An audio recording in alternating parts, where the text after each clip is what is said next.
today we're not visiting a megalith as such, well, not a natural one.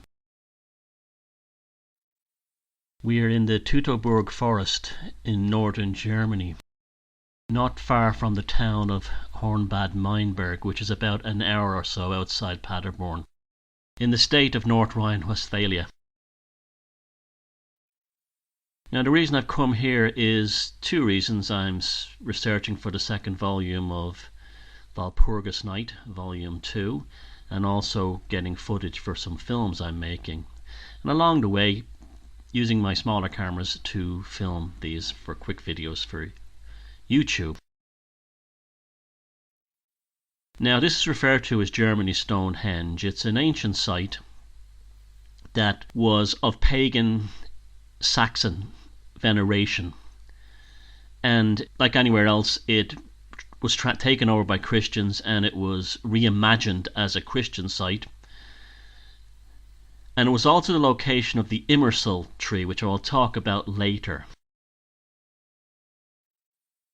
The area was used in the Middle Ages as a hermitage, but the hermitages themselves been originally from pagan times, and again, like so many of these pagan sites, taken over and rebuilt as Christians.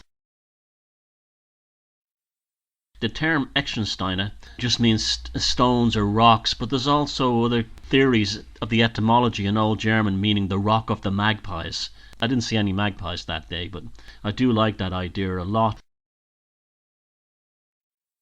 Again, this is just speculation. You go to these places and you absorb them for what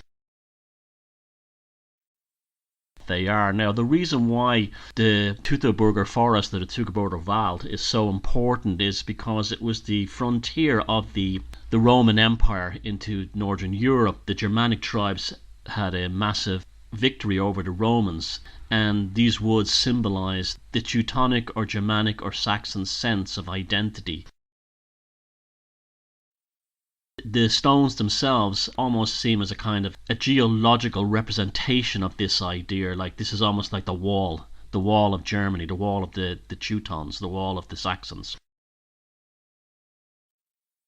It's been heavily modified and altered over the centuries, and those of you with a keen eye or fans of the fantastic film by Kenneth, Lucifer Rising, will recognize the top part where there's a man-made, what they call the grotto, and a ladder leading up to it.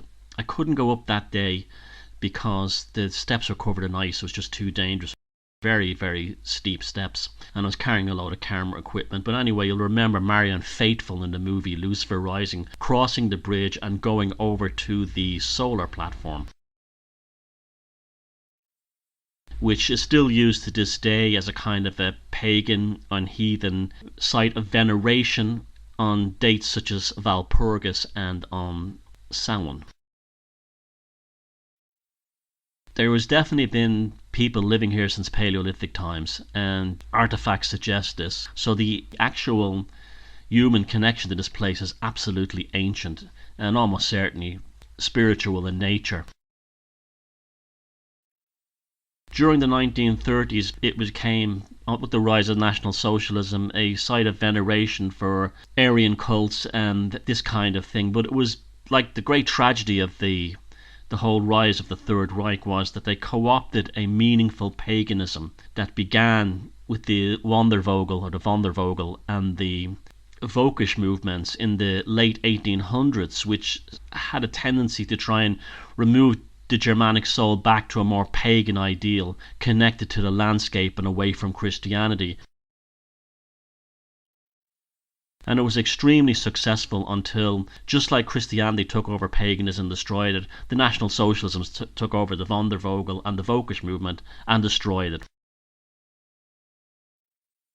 On the front of the main monolith is what's called as the Externsteine relief, and it's a depiction of the cross and Christ being taken down from it. Now, what's particularly interesting about this is that below the cross is the Immersol tree bent over sideways. Now they call it a tree, and I don't believe it's a tree. I believe the Immersol is a representation of the fallopian tubes, the ovaries leading down into the womb and the vaginal opening.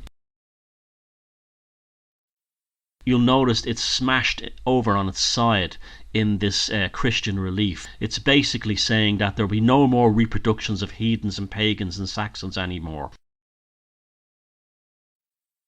which we've seen everywhere, not just with the Immersol, but with the Donar's oak of the Saxons and all the sacred trees belonging to the pagan, Celtic and Germanic tribes of Europe, the destruction of groves and so on.